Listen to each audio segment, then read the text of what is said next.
Hello, welcome to Giving a Quality Demonstration. I'm James Sauders, and it's a pleasure to have you here today.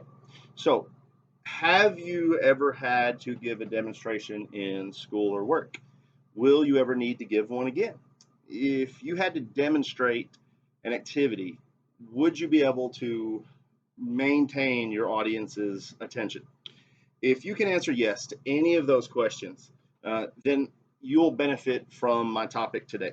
So here's what we're going to talk about and what you'll know after this presentation is over. You'll be able to do the following: identify why a demonstration is more useful than a lecture model to teach, identify some key rules to follow when giving a demonstration, and you'll be more confident in your ability to present a useful demonstration yourself. So, lastly, I will perform a demonstration myself on how to install RAM in a computer and field a few questions from you all today. So, let's get started with our topic. So, to begin, I'd like to compare the lecture model of teaching versus the demonstration model. These are two of the most common methods of presenting material to an audience. So, the lecture method is useful for a few things. They're very straightforward. Uh, everyone knows what to expect going on. The presenter will talk, the learners will listen, probably take notes, maybe, and people who are auditory learners might find that lectures appeal to their preferred learning style. The problem is that not all learners prefer that method. Some people have to be hands-on. We're going to talk about that here later on. Lastly, because lectures don't require interaction with the learner, these presentations can be pre-recorded. It can be delivered, out for email or on a website as a link for learners to view at their own convenience. So let's talk about the demonstration method of teaching on the other hand. So this includes the ability for participants to see, to feel, and to participate directly in the learning process. This is much different than what some would say is a teacher-focused lecture model in a demonstration. Uh, I'm sorry, in a lecture, because students can actively engage with the presentation versus a lecture method where you're just sitting there listening, bored, or you're taking notes, and it's up to them, the observers, to follow along. So another benefit of the demonstration model is that there is even more potential for a self-directed pace. We all learn at different speeds and different ways. So if we get to do it in what way is best for us, then everybody learns more. So whereas a lecture model requires learners to be better note takers, while you might be good at writing down notes, but you don't retain the information or comprehend it, some learners must run the risk of not being able to keep up, not be able to comprehend the information, and ultimately falling behind or just not really understanding the content.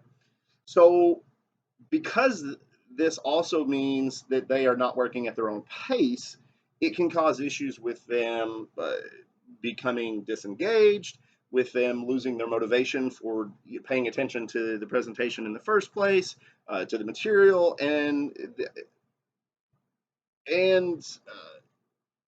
excuse me, and just being there at all. So with a demonstration, if a presenter gives a demonstration on material and the audience is allowed to work at their own pace, then they can help maintain interest in the topic. They might be more engaged, ask questions that otherwise they wouldn't have been able to during a lecture, etc. So this leads me to the third benefit of a demonstration versus a lecture. With a demonstration model, there tends to be more appeal to the learner than a standard lecture teaching model. With the lecture model, again, if the presenter doesn't use good tone or inflection, if they're monotonous, you can have a hard time focusing. If the topic isn't interesting, to the observer, the student, whoever, or if the presentation just goes on longer than a few minutes, the learner can lose interest. With the demonstration model, there's more appeal because they can potentially get hands-on, again, learn, see, the material themselves, and have a better comprehension of what's being covered. This helps maintain the appeal of the material and their engagement, as opposed to a listener again in a lecture getting bored or easily distracted and letting their thoughts wander to what they're having for dinner, or what's on TV tonight, etc. Furthermore, this method can generate rapport between the presenter and the learner, because they're directly engaging. So, what are a few examples of when a demonstration would be better than a lecture? Can anyone suggest an idea? How to sew. Yeah, so how to sew. So that's a great thing. That's something that people can't necessarily just watch once and pick up. So it's a great example of showing the steps, showing what's done, and then allowing your learner, or to participate themselves. Keeps engagement, keeps interest high, and they learn hands-on. They have hands-on practice right there. So another example might be, a cooking tutorial, a teacher going over lab experiments that students are going to perform or learners are going to perform next, pottery making, and the one I'm going to use today, I'll be just demonstrating installing RAM into a computer, something you definitely want to watch someone else do first before you attempt it yourself. So next, let's cover a few rules, that you need to make sure you follow if you're giving a demonstration. So most important rule number uno, know your audience, okay? And know their level of expertise. It's important. They seem similar, but yet they are different. You want to prepare for your demonstration by knowing who will be in the audience and how much they know about the subject that you're going to cover. If you're giving a demonstration to a random assortment of people, as opposed to, let's say, teaching a graduate class or on a technique they'll be using in a workplace, your presentation and demonstration should be adjusted accordingly. Going into extreme detail may cause issues, with a gen ed class, and then on the opposite hand, where the same information might not be detailed enough if you're discussing it with the graduate level. So who you'll be delivering the information to can make a great amount of difference in how you prepare. Again, too detailed, wrong group, you might lose them technically. They might not understand, they get distracted. On the other hand, not specific enough, you may have too many questions, too many interruptions to a group that's already educated on the material. On top of all that, if you present a topic to an audience who must observe but has no interest in what you're discussing, you're doomed from the beginning. Rule number two, know your audience will be prepared. Know if your audience will be prepared to discuss material. So there are several issues that can arise from not knowing this information. First, if your learners aren't prepared for the material, you might have to give more of an introduction. You might have to spend more time explaining, whereas, you might lose their interest. Whereas if they are prepared, you could lose them by covering information they've ever seen. You're going over something that they know well, they're prepared for. You're just wasting time, wasting their time and your own. So actually, additionally, there's a kind of a third one that you have to worry about, is a little bit of a catch-22. You may require that they're prepared, but that doesn't necessarily mean they are. Students don't always prepare for class before they go. They don't read the required reading. So it's a bit of a catch-22, but it's better to know this information ahead of time and be prepared on how you deal with it if it comes up, than not at all and have to brainstorm on the spot and deal with the interruption. So rule number three, know what resources are available in the location you'll be using. So when I say this, I'm talking about anything necessary for the successful delivery of your presentation. So this could be the location of your room you're presenting in. Will it be a loud open space, or will it be a secluded area where you don't have to project overly? If you're going to need audio equipment, or a projector, if you're giving a PowerPoint presentation, that's going to make a difference. If you show up and then you have no computer to present the material, what are you going to do? So at the same time, one small table might not be enough if you have a large lecture type class and you want to demonstrate. If everyone's far away and there's not room for everyone to get close and look and get hands on, then you're going to lose a lot of people. They're not going to get the opportunity to learn and get hands-on and have that experience. Now, sometimes this information, you may not have all of it, but generally you'll know the basics of what kind of resources you're going to have. Okay, so here's a few smaller must-follow steps. So make sure what you introduce, or make sure you do introduce what you'll be demonstrating, and what learners should be looking for. What concepts they should be thinking about, what they're expected to learn or retain from the demonstration, etc. When you move to the demonstration itself, depending on the scenario, allow for learners to participate themselves.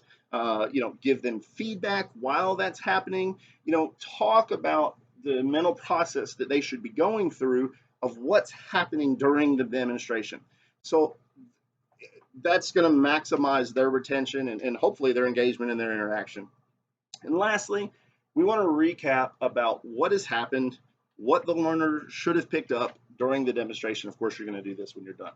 So let's talk about, for just a second, I'm going to cover a few points on my demonstration and what we're going to get into. So I'm going to be giving a demonstration on how to install RAM into a desktop computer, and there are a few steps we're going to take. First of all, you would want to validate that you have the right RAM. We're going to make sure the computer is off. We're going to remove the side of the case and access the interior of the computer. We're going to remove the old RAM. And lastly, we're going to put the cover back on. So the first step is to make sure that you have the right RAM for your computer. RAM comes in many different versions. Computers are old. It's a lot of years of the technology. So, there's a lot of different variations in the actual equipment itself. So usually you're just going to use the material, like the instruction manual, the specification sheet. You can go online and get the information just to identify what kind of RAM you need for that computer.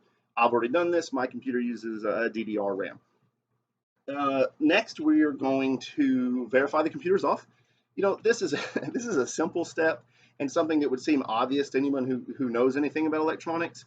It may seem even a little silly, but you might be surprised to know that there's a lot of people who don't think about that or skip that step. I've watched people rip covers off and stick their hand into a machine that's running on and short circuit the whole computer. You can damage the equipment, you can destroy it altogether. And if you know anything about a computer, that equipment can cost literally thousands of dollars. So very important step. You don't want to do that. That's a very expensive mistake to make. Next, we're going to remove the side of the case by removing a few screws. And as a side note, when you remove the side, you always want to just tilt it out a little bit, take a little peek in there. You want to make sure that there aren't any cables that are attached for like fans or things like that, because if you just rip that case off, you're going to rip, the cable where it's plugged into the motherboard. Obviously, that's not good for anybody. Next up, one of the bigger ones is we're going to remove the old RAM. The way you do that is you're going to press that. There are slots on the side of the memory. When you press down, you use a little bit of force. You can literally feel them pop. You may hear a little bit of a click, and you're going to see visually that RAM pop out a little bit. And like I said, it's pretty obvious when that's happened. Lastly, last two steps, we're going to put the new RAM in, verifying that the RAM slot is on the correct side. So when I say that, RAM, and I'm going to show you here in just a second when I do the demonstration, RAM can have slots in the top, in the bottom, in the middle, and when you plug that into the case, you have to make sure that that is aligned correctly, or obviously you can do a lot of damage, or you just be unsuccessful at installing it in the first place. So you're going to push down, make sure that slot's ready. You're going to push down firmly until you hear an audible click, and you're going to feel it snap. So a good example of this is like a phone charger, especially on older devices. We've all probably experienced trying to plug a phone charger in and you can't get it the right way, but when it's actually clicked in and it's went in the right way. It reminds me of something like a thumb drive. I feel like no matter what I do, I always have to put a thumb drive in 3 times because I'll put it in, it's wrong. I'll put it in, that's obvious wrong, and then I'll put it in the way I did the first time and then it works. That's just one of those things. So getting back to the demonstration, the last thing we do after we've installed a RAM, slide our computer case back on, and we boot the computer up. So before I go into the demonstration, does anybody have any questions about what we just saw? Yes, ma'am. Is it really that quick? Yeah, computers are terrifying to people who don't have a lot of experience with it. But the cool thing is, it's once you've done it once or twice, or you've seen someone do it, you'll be a lot more confident with it. You can have this done literally in minutes. In most cases, it takes longer to turn your computer off, remove the cables, plug them back in when you're done, and turn the computer back on than it does to install the RAM itself. So now that we've learned about demonstrating let me go actually to itself. Great, I hope you can see this well. I'm going to take the screw off the side of my case, over to the side. I'm going to peek in. Now, I've already unplugged, but normally I have the fan plugged in, so I didn't rip that out. I'm going to scoot this over here just a little bit. And if you can see, my RAM is right here in the back. So my computer is off. I've taken the case off. I've, like I said, verified one more time the power is off. Obviously, it's unplugged before I put this in. I'm going to press my switches, and out comes my RAM. Now, here's the switch that I was talking about, the little slot in it. All right, get my new RAM. Make sure that slot is lined up. I had it upside down there.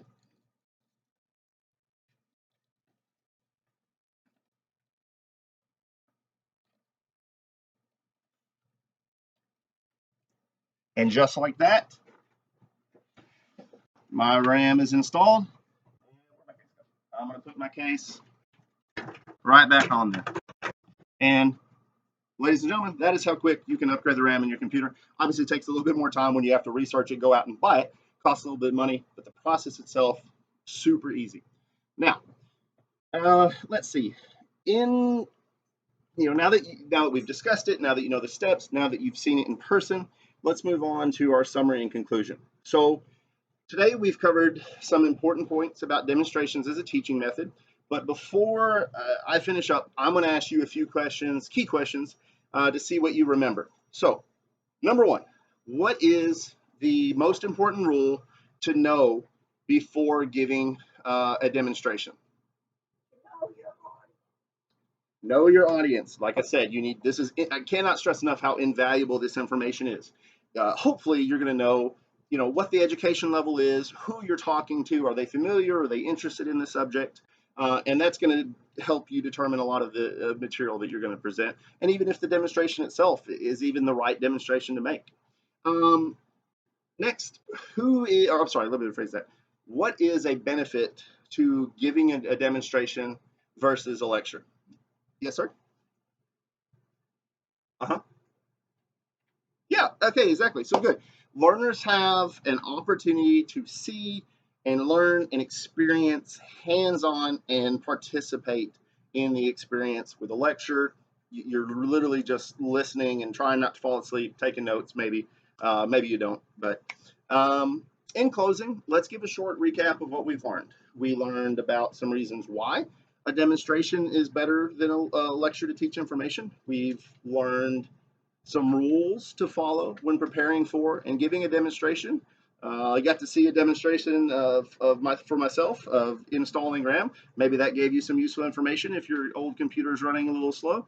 And lastly, hopefully we all had a good time, right? Okay, thank you, everybody.